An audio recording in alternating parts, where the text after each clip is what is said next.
السلام عليكم البنات، كيف بقيتوا؟ لاباس عليكم؟ اموركم مزيان ان شاء الله. غادي نصوبوا اللحم بالزبيب والبصله مدغمره بالبيض ان شاء الله. كيجي على هذا الشكل هذا كيف ما كتشوفوا. نمشيو ان شاء الله نشوفوا المقادير اللي غادي نحتاجوا لهذه الوصفه. هنا البنات عندي واحد القياس ديال البصله اللي هو كبير شي شويه، تقريبا شي كيلو او كيلو ونص، ديروا الحساب اللي بغيتو. هنا عندي الزبيب كيف ما كتشوفوا، عندي نص زلافه الزبيب. انا غادي نخليه على جنب حتى ان شاء الله غادي نصب وغادي نوريكم شنو غنديروا معاه، شنو غنديروا لهذا الزبيب ان شاء الله.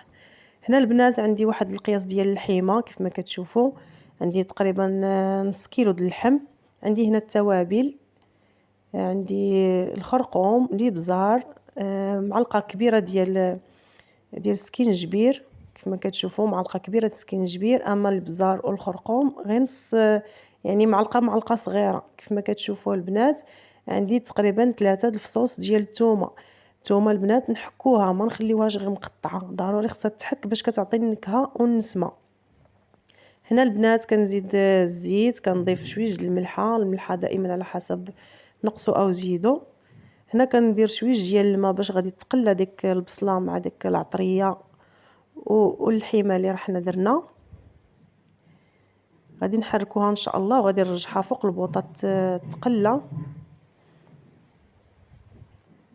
رجعتها فوق البوطه البنات. وهنا كنجي للزبيب، كنقيه مزيان ديك العويدات اللي كيكونوا فيه كيف ما كتشوفوا، راه فيه شي عويدات وفيه كيكونوا فيه احجار وكيكون يعني خصنا نقيوه ضروري. وغادي نحكو بيديا مزيان، غادي نغسلوه مزيان وغنخليه في جنيب باش يرطب ويطلق ديك الغبره اللي كتكون فيه. غنخليه في جنيب ان شاء الله بحول الله.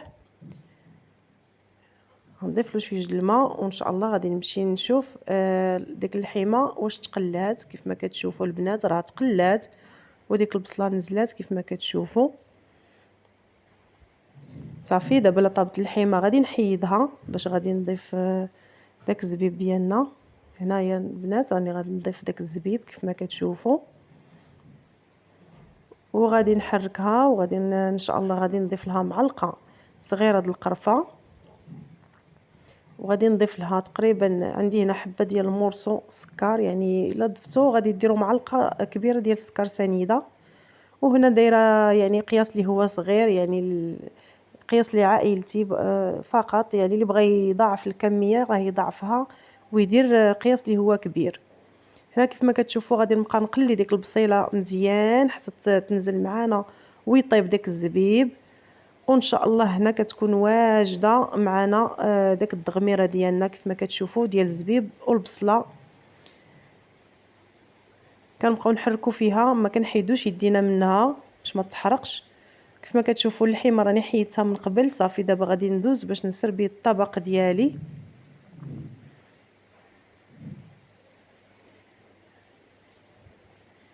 هذه اضافه يعني كنضيفوها كل مره، كتنوعي كديري مره بالزبيب، مره بالبرقوق، مره بهذا. يعني هذا طبق رئيسي كيجي زوين. كيف ما كتشوفوا ديك الدغميره بالزبيب كتجي غزاله كيف ما كتشوفوا البنات. وهنا راني درت قطع ديال البيض قطعتهم على هذا الشكل هذا، وكنقدم يعني الطبق ديالي على هذا الشكل هذا كيف ما كتشوفوا. وكيجي واحد الطبق اللي هو بسيط ويعني في متناول الجميع. كنحيدوا شويه الخضره، كنكهوا بشي حوايج اللي هما متواجدين يعني رخاصين وبساطين كيف ما كتشاهدوا البنات. ونتلاقاو ان شاء الله فيديو قادم وبسلامه.